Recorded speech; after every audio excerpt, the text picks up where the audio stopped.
Subscribe to our YouTube channel and press the bell icon to get the latest updates.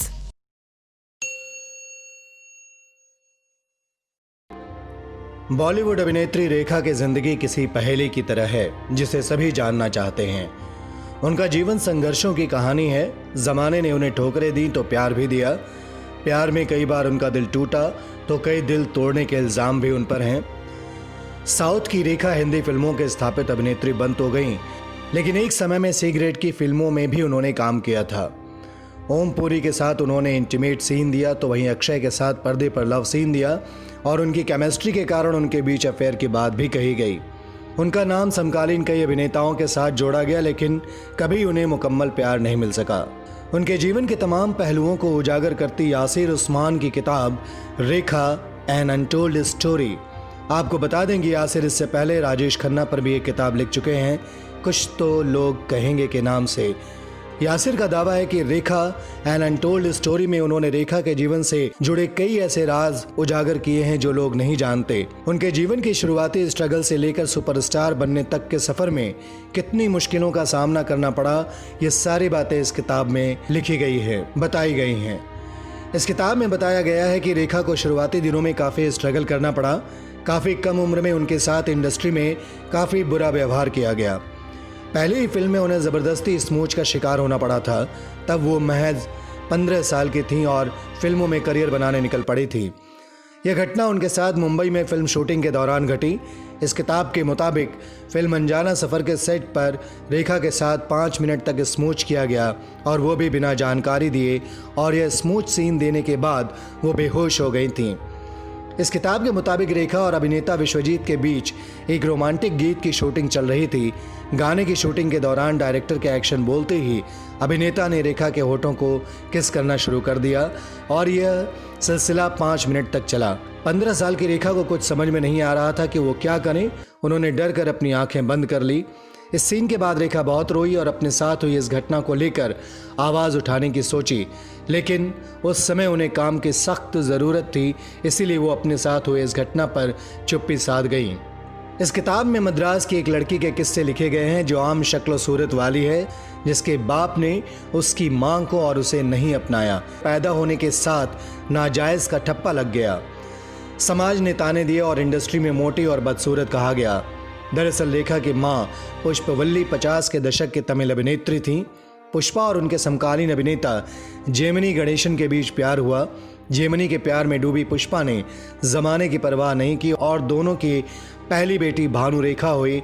बाद में और भी बच्चे हुए, लेकिन जेमिनी ने कभी उन्हें अपना नाम नहीं दिया और न ही उनका हक। पुष्पवल्ली का करियर जब ढलान पर आया तो रेखा को स्कूल छोड़कर घर संभालना पड़ा।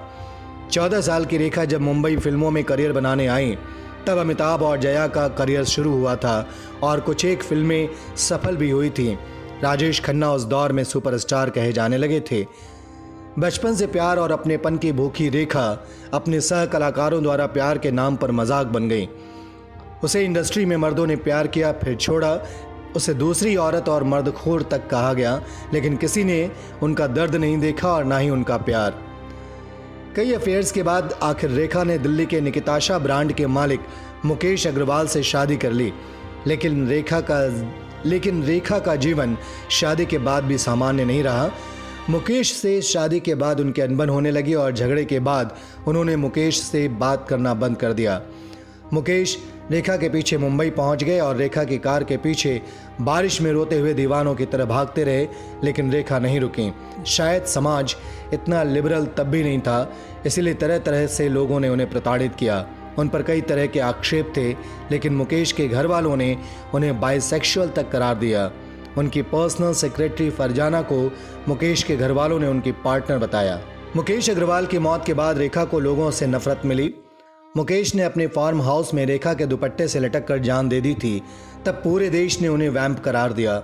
उनकी फिल्म शेषनाग के पोस्टर पर कालिख मली गई थी।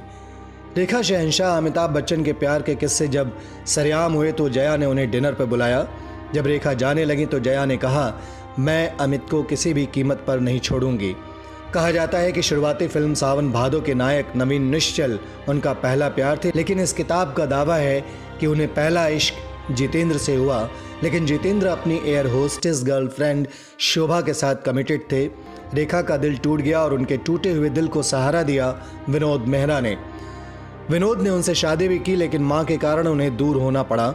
सांवली, मोटी, बोल्ड रेखा, लटके झटकों और क्लीवेज दिखाने वाली रेखा विनोद की मां को पसंद नहीं थी। उस पर उनका नाजायज होना उन्हें और भी खलता था। इस किताब ने खुलासा किया है कि रेखा ने विनोद मेहरा से कलकत्ता में शादी कर ली थी। शादी के बाद दोनों मुंबई में विनोद के घर पहुंचे, लेकिन विनोद की मां को यह शादी मंजूर नहीं थी। उन्होंने रेखा को चप्पल लेकर दौड़ा लिया। रेखा विनोद की मां को मनाने की कोशिश करती रही, लेकिन सासू मां नहीं मानी। किताब का दावा है कि प्यार में हारी रेखा ने मरने की कोशिश भी की थी और कॉकरोच मारने की दवा खा ली थी। विनोद के ब्रेकअप के बाद रेखा के जिंदगी में जीवन के बेटे और मशहूर विलन किरण कुमार आए, लेकिन रेखा से किरण का रिश्ता जीवन को मंजूर नहीं था और आखिर यह छोटी सी लव स्टोरी खत्म हो गई। जंजीर की सफलता के बाद अमिताभ जया ने शादी कर ली। रेखा और जया फ्लैटमेट थीं। जया को रेखा दीदी कहा करती थी, लेकिन जया दीदी को शायद पूर्वानुमान हो गया था, इसीलिए उन्होंने रेखा को अपनी शादी में नहीं बुलाया। एक इंटरव्यू के दौरान रेखा ने बताया था कि उनके लुक्स में चेंज की वजह काफ़ी हद तक अमिताभ हैं। उनकी सलाह पर ही उन्होंने अपना फिटनेस, डाइट और योग करना शुरू किया। किताब के मुताबिक दोनों फिल्म खून पसीना और मुकद्दर का सिकंदर के बाद करीब आए। इस दौर में रेखा और अमिताभ की प्रेम कहानी मीडिया के टीआरपी का जरिया बनी। तभी कुली की शूटिंग के दौरान अमिताभ का एक्सीडेंट हो गया। अमिताभ को देखने ब्रिज कैंडी अस्पताल में सभी आए, लेकिन जया ने रेखा को नहीं आने दिया। कहा जाता है कि रेखा एक सुबह अमिताभ को देखने निकल पड़ी और अस्पताल में अमिताभ के कमरे के दरवाजे से उन्हें देखकर चली गईं।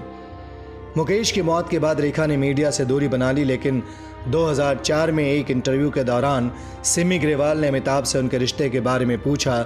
तब रेखा ने कहा, हाँ मैं अमिताभ से प्यार करती हूँ, लेकिन अगली ही लाइन में उन्होंने कहा, वैसे ही जैसे इस देश के करोड़ों दर्शक करते हैं। वो इतने परफेक्ट हैं कि कोई उनसे प्यार कैसे नहीं कर सकता। इस इंटरव्यू के दौरान रेखा ने अमिताभ के साथ अफेयर और विनोद मेहरा से शादी की बात से सीधा इनकार किया।